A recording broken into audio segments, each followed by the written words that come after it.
How to use the graphing feature in PhotoMath app. I'm going to guide you through the process on how to do it. Let's get started. First of all, on your phone, make sure that you've already installed the PhotoMath app. After you've installed the app, launch the app on your phone. You don't need to sign up or log into your account over here.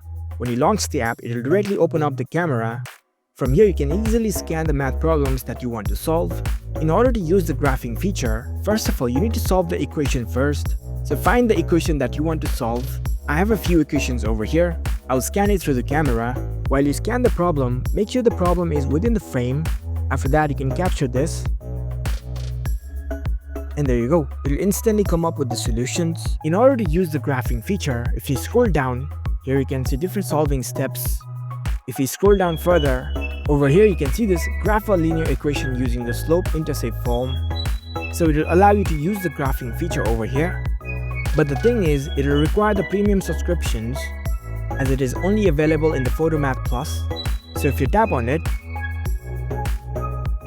you can only access few steps, and in order to use the graphing feature, you will have to subscribe to the premium feature. So that's it. That's how you can easily use the graphing feature in PhotoMath app. If you found this video helpful, don't forget to give this video a thumbs up and subscribe to our channel for more tech tips. Thank you for watching.